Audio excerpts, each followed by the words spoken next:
questions, that don't understand certain things. And, I think that's what it's about, enlightening people about things that maybe for some reason society wants to deem as taboo, and it's not taboo.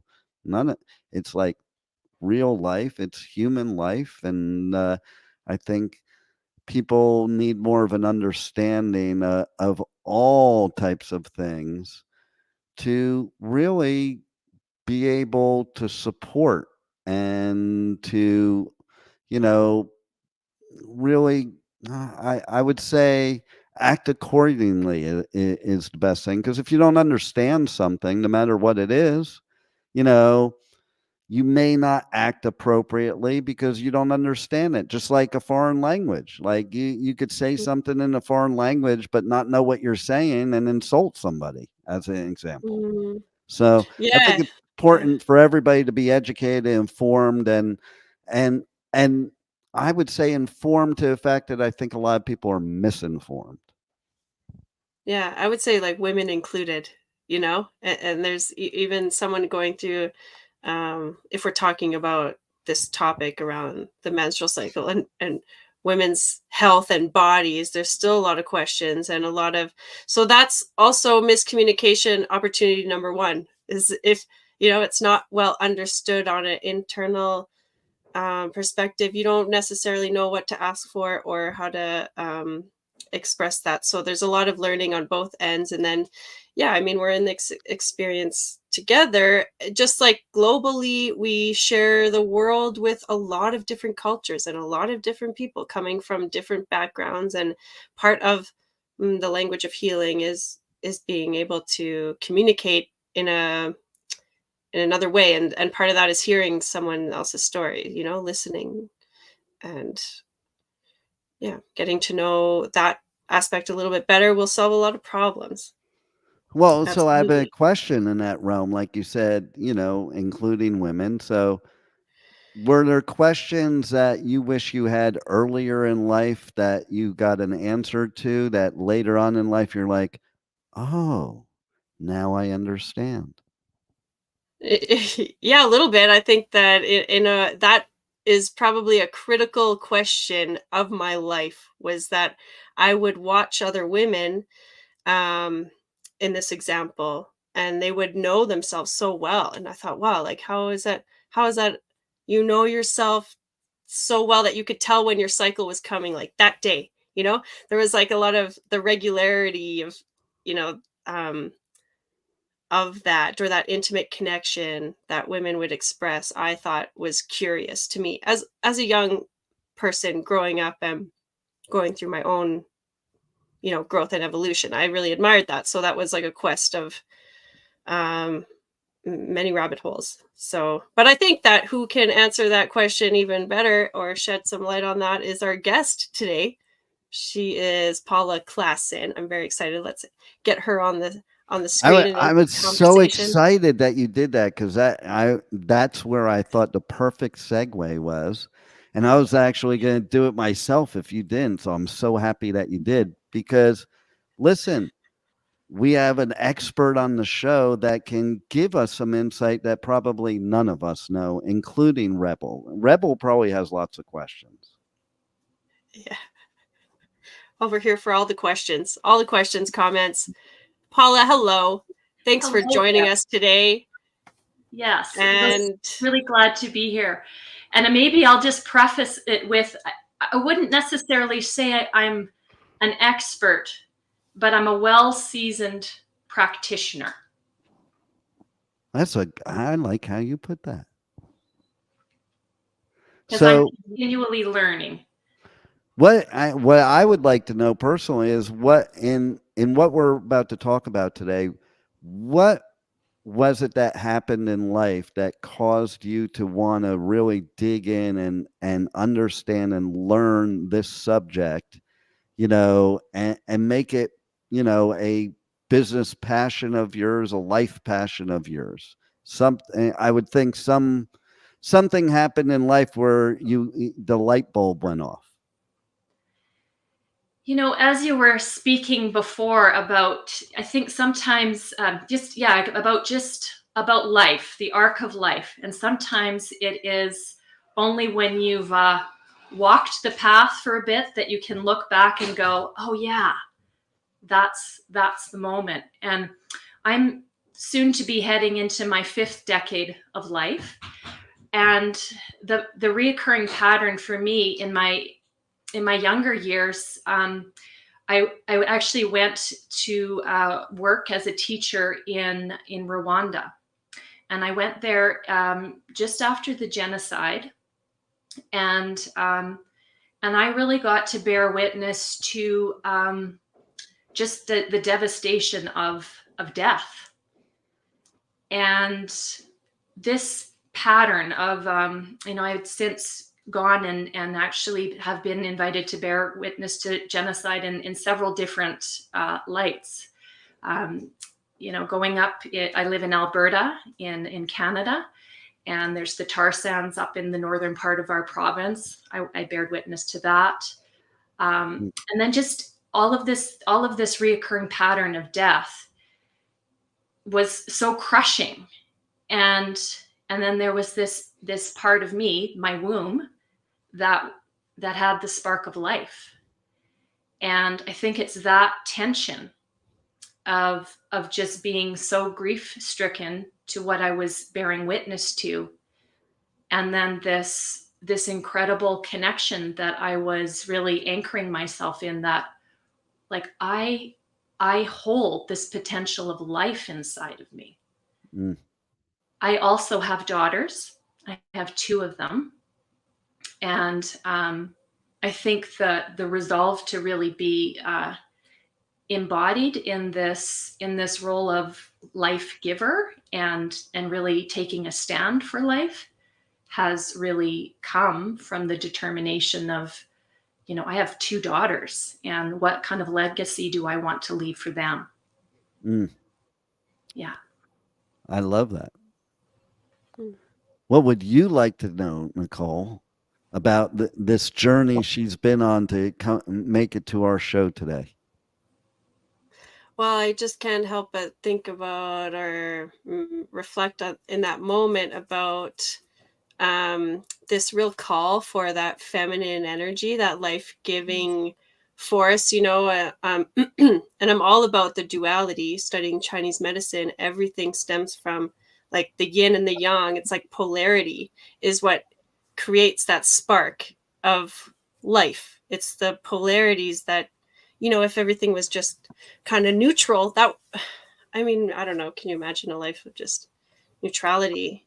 So the dynamics, I'm reminded of that when you're sharing that, because death and life and witnessing death or end of cycle, and being inspired by life inspires me. It's something that I really connect with, from even just working with newborn life, pregnant mothers, like women trying to, couples trying to conceive.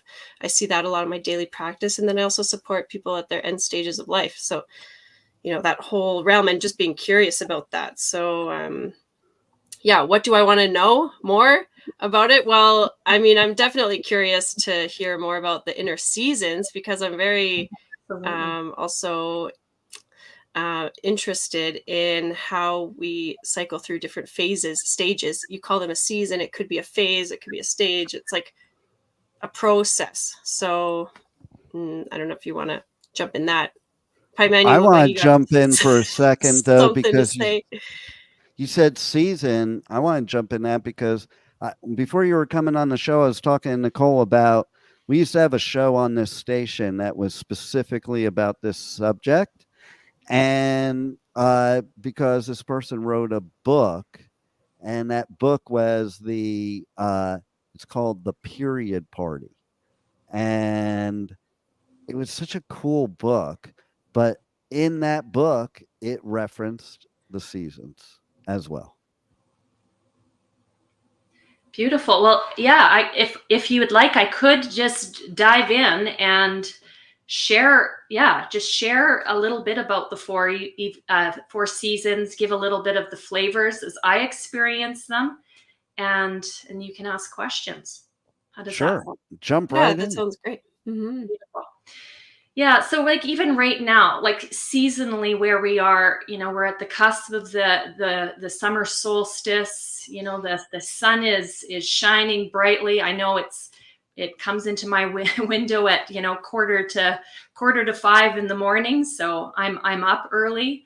Um, and I think in modern culture here, we are often enculturated to operate in one season, and it is primarily summer. That summer energy of go go go, and this insistence on efficiency and getting things done quickly and things like that. And the women's cycle just offers us so much wisdom in being able to be with the subtleties and the energetics of ebb and flow. So I'm going to start, with the opposite today. I'm going to start with the inner winter, and the inner winter is very very similar to what I experience here in the northern hemisphere. Is the time of the darkness, and this quality and the energetics of that season is a time of reflection and stillness. And I know for me, cultivating the permission actually to slow down has been an incredible challenge. An incredible challenge when the messaging that I often receive is that slowing down is somehow a diminishment or an indication that you're not capable and competent. And I know that Like, in this, sorry to jump in there, but yeah, just like the difference between like being lazy and taking the rest, just in absolutely. our culture, society, we're so go action, action, or if you don't do that, then you're lazy, or like that's where Yes, maybe like working with women or being a woman is like different because you really have to honor that process in yourself, right? Like, yes, yes. anyways, sorry to cut you off there. Just Well, and that mirroring too, like I know when I had when the kids were young, when my girls were young, I would get that reflection from them. Mom, like what's happening to you? You are being lazy. And this, and the guilt that I initially felt in hearing that. And then the opportunity that I had in my own family culture to start having these conversations about rest and modeling it first of all. And I do remember with my younger daughters at that time, I know that a couple cycles after the lazy comment, I had my other daughter say, Mom, is this when we need to be gentle with you? Mhm. So that this is culture shifting. This is like Yeah. radical culture shifting that is happening in these moment to moment, everyday, mundane moments. So yes, that's the magic, a little snapshot of the magic of the inner winter. Yeah, And and like then just knowing that within yourself and being able to express that to your daughters, or even your children, not just necessarily daughters, but it's like, yeah, oh, maybe this is the time we need to be more gentle. Instead of like, oh, is it your time of your month again? Like, yeah, a comment like that or yeah. something. And Yeah. I think that the other piece I just want to highlight too is that this, the changes or the insights or the actual ripples of this kind of practice, it can happen overnight. In my case, in many of it, it's just been over the course of many cycles. And again, it's about noticing nuance and subtlety and just simply being able to hold complexity. And the more you practice, the more more opportunities you get to be challenged, and then also curate that kind of embodied wisdom. Mm. So crossing over into the inner spring, um, this season for me has been challenging in that. For me, the real potency of the inner spring is, so there's this rising energy, and I am a very creative person, And often in my bleed, I will get, I'll get kind of a new idea. And for me, the challenge of my inner spring has been about pacing. That, once I've done the rest, like it's almost like, okay, I've rest now. And then I'm just like, out and wanting to like rush into creating the things that I have inspiration now to create. So the inner spring, I really think about the first green buds. And I mean, I live in lands where there are, extreme weather changes. And so it's not really intelligent for a plant to just burst out and blossom. That, there's an emergence that happens in the plant world that I really, I like to pay attention to. And so there's this playfulness, this really playful, innocent, kind of messy energy for me. It's just kind of like that brainstorming and just this opportunity to be with new beginnings. And for me, getting dirty in the mud, just playing in the dirt.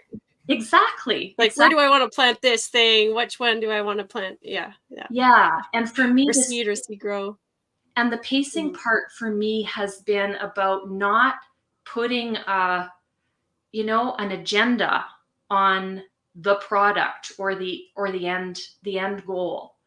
Not really, not putting too much structure around it. So this time of the season, I love it for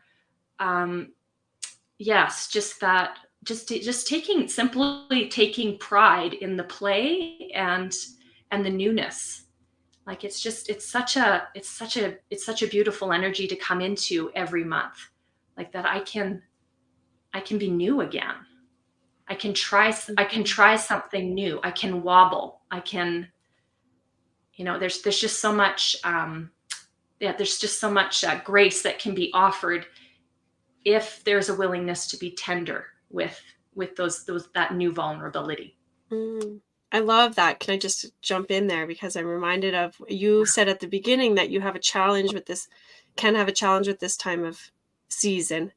And in the cycle, spring energy brings like the winds of change, literally. It's like, it can be quite strong energy. It's playful, it's fun, it's invigorating, it's inspirational. It's also a little hard to deal with, hard to manage. You can be blown in many directions. If you're not tender with yourself, you can be really rigid. And what does a tree, it's like a tree being blown in the wind. It will just snap under pressure. You need to be a little bit flexible, and maybe that playfulness. So interestingly lines up. Yeah. And so nature. And the way that the way that I even go with my cycle in terms of days. So day 1 would be my bleed. And so like day 1 to day 6, 7 it would be that inner winter. So it's usually like a 7-day window where. Okay, so that's winter. So winter would be like day 1. That's like start menstruals period. Exactly. Yeah. And depending on how a week later comes into the spring. Yes. Yeah. So day 7 to day 14 would be the inner spring. So you can see that there's kind of the arc of a week. And again, women's cycles fluctuate. Some women have longer or shorter cycles, but that's again the beauty of tracking this over time. And now I don't so much go on the chronology of the day. Like I can really feel those subtleties within myself.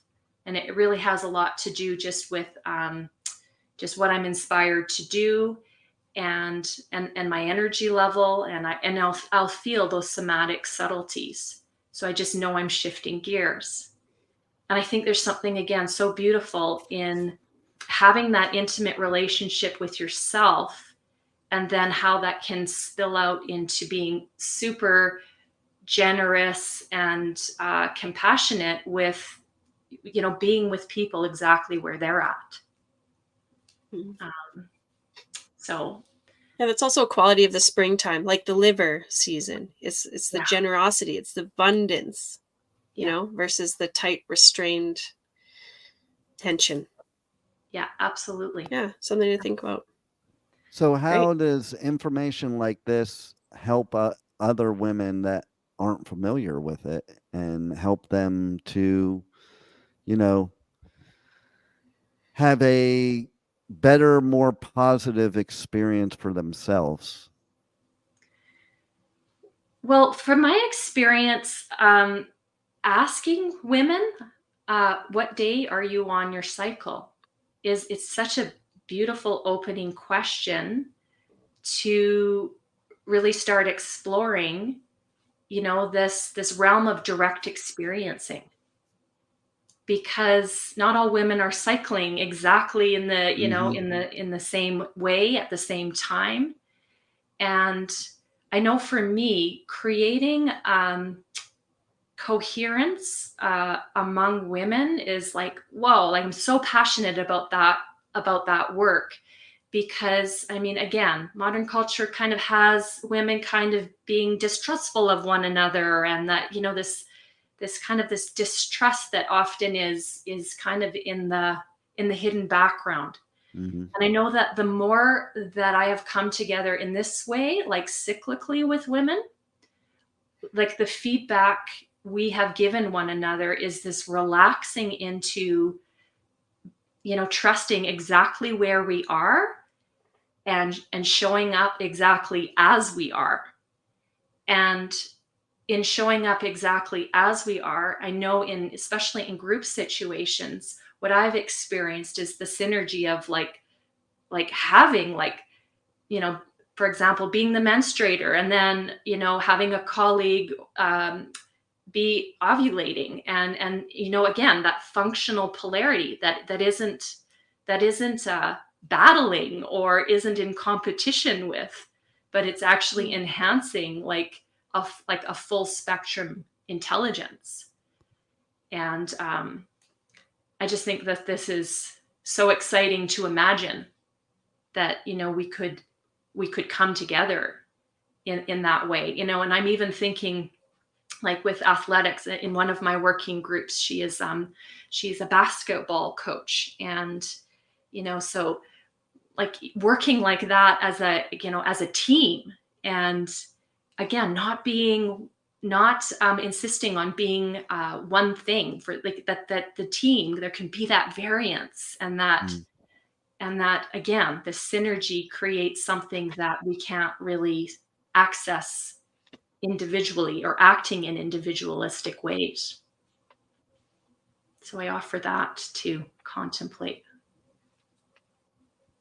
I love that vision. I think that's so inspiring. The functional polarity, you said that. Yeah. And speaking of the intelligence of that, like, whoa, wouldn't that be quite the thing? Um, yeah, like I'm just thinking of, some cultures that really celebrate women, like the red tent, or the period party, or like these Yes. things that are celebratory and, you know, honoring that intelligence of that. But I think that would be, um, that's a great way to use that to your advantage. Yeah. Hmm. Hi, man, that's a great question. Well, thanks. And since you mentioned the period party, that was one of the things, is the whole concept of taking girls when it first happens to them and creating a positive, memorable, good, memorable experience instead Yeah, of a negative one. absolutely. I Mhm. know in my vision, I do see that too. Like, what would it be like to be welcomed in Right? that? Um, just to have a group of initiated women who are so anchored in their own cycle, and comfortable in the diversity of a vibrant, like that, where everybody in that circle is allowed to be fully who they are and as they are, and to be welcomed into that kind of vibrancy. Because I And I know, love that wording, welcomed in, though, because that's yes, usually, when done the wrong way, it's the exact opposite feeling. yes, and this is the thing that I have been able to do in my own journey, because there's a lot of grief in, it could have been and how it wasn't for me. I wasn't welcomed in. So when I was 43, I gathered in my aunts and cousins, and I said, could we do this? And I know, like, I created a ceremony, a menarche ceremony, so a first bleed ceremony, and we came together and we did this, and it was awkward, and we fumbled, and it was beautiful. It was Can absolutely you tell beautiful. us a little bit about this? Because I'm sure people are listening. They're kind of thinking, well, what was that all about, and how would it benefit, and what's great about it? Yeah, I mean, yeah, for me, it was, yeah, like just this longing to remedy somehow what I wasn't given as a young woman. And it wasn't about blaming anybody. It was really from this longing of Mhm. wanting and actually seeing evidence of how this almost wound of not being welcomed in was playing out again and again in my life, in terms of just not asking for the things that I wanted, or holding back in showing myself. Um, so it was this really tender asking, and I feel to this day just so much joy that it's not even so much what happened. I did a giveaway. Actually, I gave away many of my special items. I did a giveaway, and I gifted each woman who was present. And then it's not so much even that what was given, the material things. It was what was said. It Sure. was it was the Yeah, it was the vulnerability, like a very springtime a very springtime event happened in being able to reclaim something that didn't happen. And at that point, I'm closer to menopause than I was to my menarche, and something happened. And and it and it wasn't just for me. That Right. healing was for the whole group. Exactly.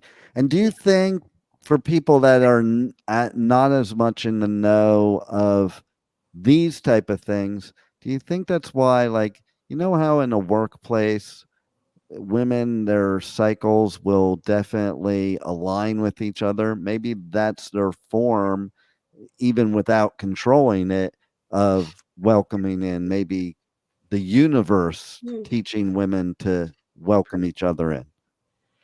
Yeah, and I think you're speaking so much to how tethered we are to one another. Like this, the magic of a female body, in terms of just even, I think the way that, so like my mother had the eggs for me. That was the conception of me was in my mother's, fetal womb, that was nested in my grandmother's womb. So that's three generations of like really, really powerful connection. And Mhm. so our bodies, it's in our bodies to support one another. And I just love that we have this invitation in our own cycling to come back home to ourselves, and to find our way back to one another. And I think once we do that, and once we learn to come in cohesion together as women, I mean, I think that's where the magic happens with the men in our life, our children, that we can really be powerful spokespeople on behalf of life. And I just like to think, even what you were saying in your introduction about having daughters and wanting to understand. So when you understand as a man, then you can be so able to respond in a way Mm. that really acts in accordance with life. 'Cause And we that's what really we're don't all looking for right understand. now. We're longing Mhm. for these patterns that bring us into sync with life. Yeah. And we really don't understand because we're not living it, we're not walking in your shoes, so, I think it's important for all men to be able to be described as close as possible what it is like, because then maybe a lot of men wouldn't, discount it so much and, like, poo-poo it if they understood, because, I mean, let's be honest, I don't know many men that would wanna have to go through that what women have to go through, Mhm. So Yeah. maybe they should walk in your shoes for a few. And I think what I hear too is this longing to understand a little bit about the mystery because it's Mm, just so completely foreign. And I mean, and the numbness bar for men has been amped up so much too. And I think as that numbness bar comes down and the awakening is happening, men want direction on, on how to be responsive and sensitive in ways that again are in alignment to life. And we all it's Yeah, want I to be think interesting. that's alive. We all want to it's come so alive. true. Yeah. I mean, men, that's like a quality that men, it's like you just give them some direction, or like they're the structure, they're the support. It's like Yes. being raised without any boundaries, like you need a boundary to kind of be free in a sense. And I think men provide that for women, but if women are not so sure, then there's like nothing really, it's just a little bit murky waters, like the polarity is not really like a healthy functional polarity, like you Yes. And say. it And just on that note, I would say like this kind of work, the welcoming or the initiation, I think is a big piece of the culture that's missing. And then it's breeds this mm, not healthy relationships amongst women. I mm, think that I've found in my experience and my journey, healing the relationship with women has been like a huge game changer for me. I just thought like, oh, I just get along better with men or something like that, like kind of I would numb out that femininity. But that's really been the ticket to like a lot more health and happiness in my world. And I can see how a ceremony like that would change not only the women involved but the generations. Like your the ripple effect is huge like that. And that's something culturally there's been a lot of significance around that we maybe have lost that a little bit. I don't know, I have many thoughts going on. I don't want to derail you from the we would need to finish the rest of the seasons. Is there anything else you mm. want to add before we move into the summer? No, let's cross over into the summer. Okay. Yeah, so this is actually, I'm just at the tail end. I'm day 21 right now. So I'm kind of at the beginning of my autumn, but I still feel like I'm still coasting on the high of summer. And so this energy is yeah, like it's the peak of it's the zenith of the cycle in terms of just the need to express and the desire to be fully authentic. And for me it's a time of like non-linear possibilities. And again, I'm very creative, so this is when I will bring my out there ideas that have come from, and I'm going to reframe that, because they're not out there, they're so anchored from this place of deep belonging.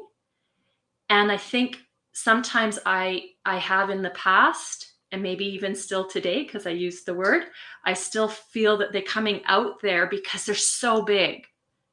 I'm just like, whoa, like this possibility of being able to swell and become bigger, and this overflow that happens during my inner summer is just something that, again, has been a journey of many cycles of not daring to, and then being able to source more courage, and now it just happens a lot more fluidly, that overflow. And so there's lots of generosity in terms of being available for other people at this time.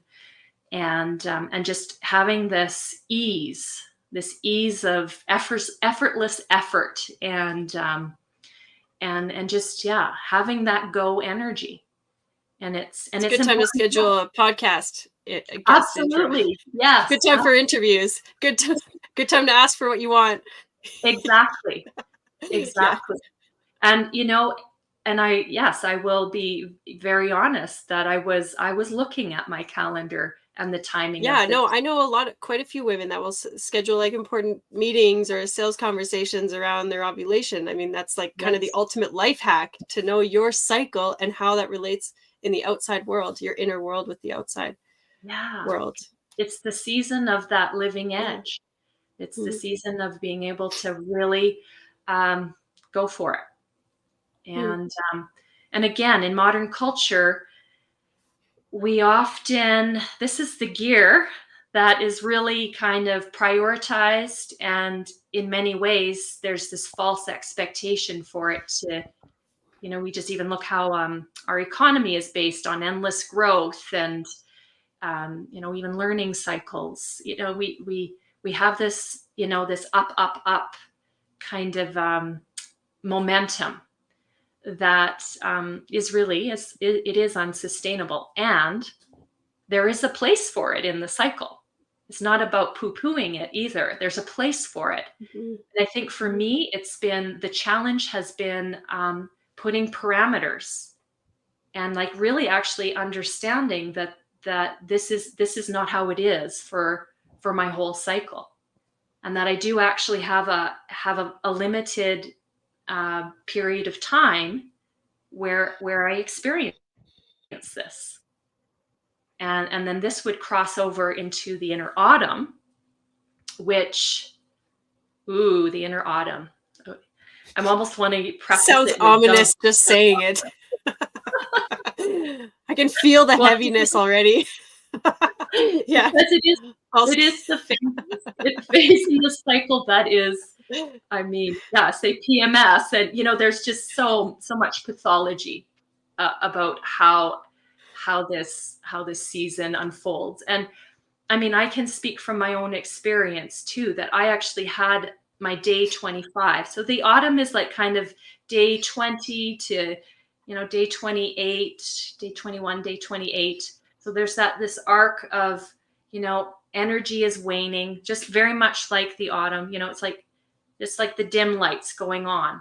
And I know how it went for me in my earlier days is like that Bugs Bunny cartoon with Roadrunner and Coyote, and like just running, go, and then like a lot, the crash of, again, not pacing, not actually being real with myself, not being carnally honest with myself, and that kind of that crash and burn. And I had a day in my cycle, my day 25, where over several cycles I was tracking this as a young mother, and I had a name for it. It was lose my shit day. I would lose my shit, and I really feel for my close loved ones, because the lashing out would often happen, would happen towards them.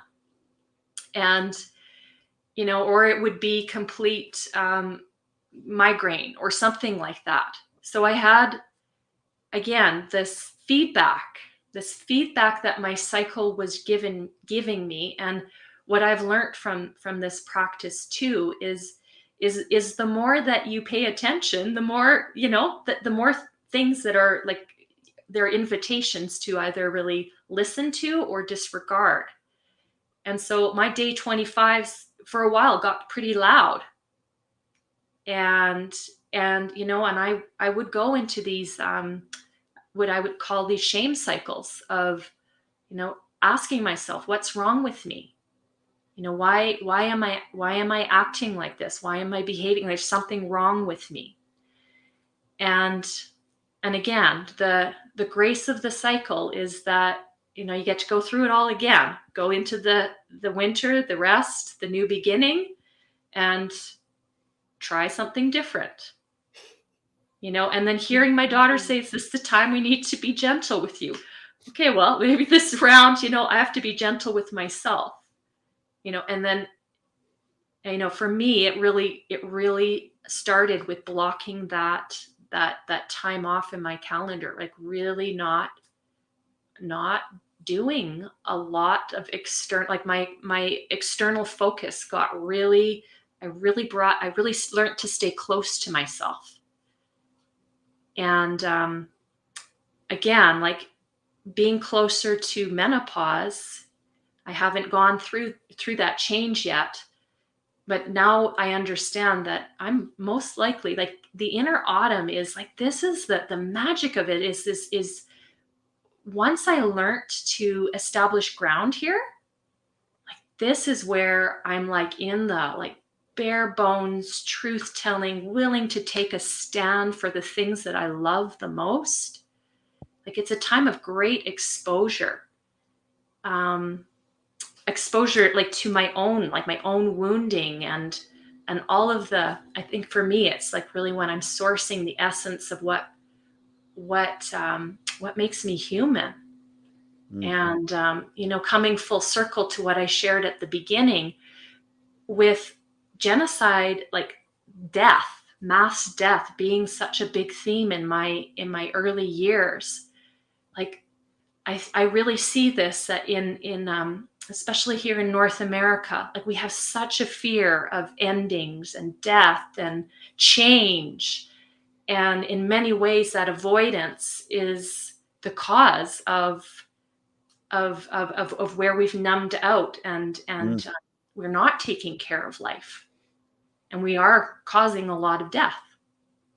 True.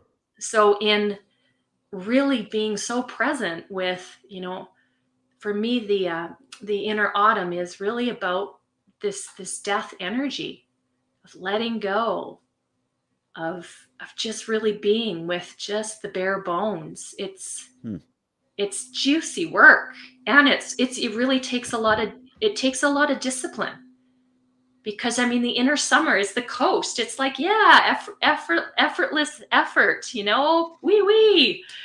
And the autumn is a descent, and the descent can be gentle. Unless you're as far north as you, then that winter is not that gentle. The plummet. Yes. Well, we can make our hearth fires. Yeah. I love you bring up so many great topics, Paula, and I think this is such an important conversation.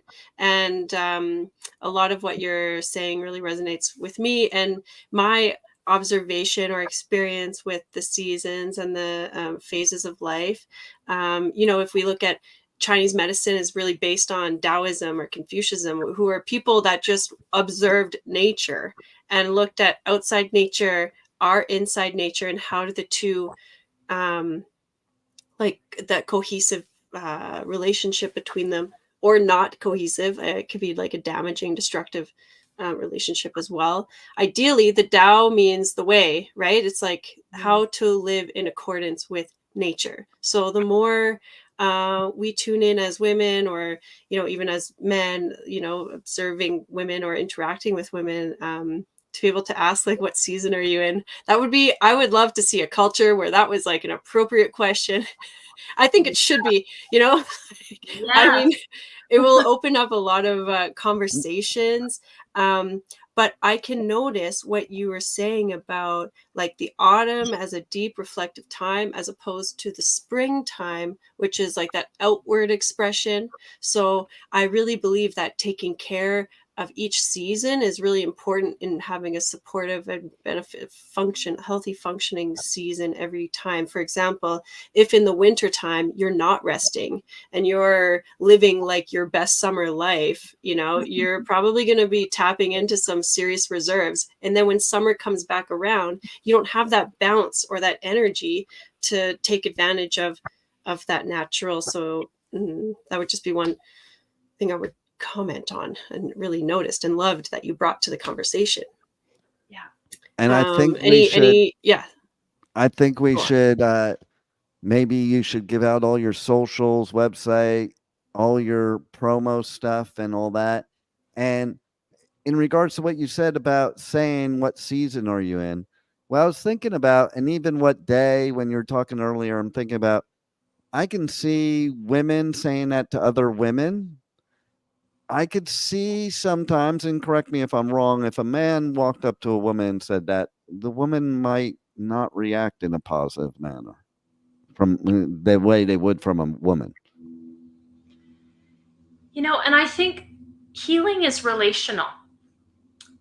And just even putting that awareness in your back pocket, and starting with your daughters, and bridging with the conversation we had, and saying, hey, this, I think there's just always this starting point. There's always a potential for a starting point. And like I said, it change is a cyclical process also. And I think the more that we find our way with building that intimacy within ourselves, and then the reaching out to other is, I mean, I would invite that question, the inner season question. Nice. So now, how do people reach out to you to ask you not only about that question, but everything else related to that question? Well, yes, that question. Yes, I have a Substack account, and I also have my website, and maybe Rebel can put that in the show notes. And we have it scrolling below us. Yeah, scrolling. Beautiful. And it's also we've included your Substack, which is beautiful and great. I love how you are writing about this and really actively standing for this initiative, and supporting women and men in this as well. Okay, find Paula Klassen at substack.com. Can you just spell out your name? Maybe that would be good for our radio listeners. Paula, Paula, Klassen, Klassen. Wonderful. Thanks so much for your time and for gracing us with your presence and insights. Beautiful. Yeah, I just released a menstrual musing today called From Losing It to Owning It, Alchemizing Premenstrual Rage. So I'm glad that's the energy of right now. There's a lot of anger. It's like, what do we do with this? Okay, let's talk about this next time. Tune in The Language of Healing every Tuesday, 2 p.m. Eastern Time, with myself, Nicole, and the amazing co-host, the Pipe Man, and our very special guest, Paula. Thank you so much. And Rebel, thank you for taking care of everything on the back end. Looking forward to seeing you guys next time. All right. Thank you. This was a lot of fun. Yeah. Wow, what a show today. And the journey does not stop here. Come travel the world with Nicole every Tuesday at 2 p.m. Eastern Time, as together we become more fluent in the language of healing on W4WN Radio and Talk4 TV. See you next week.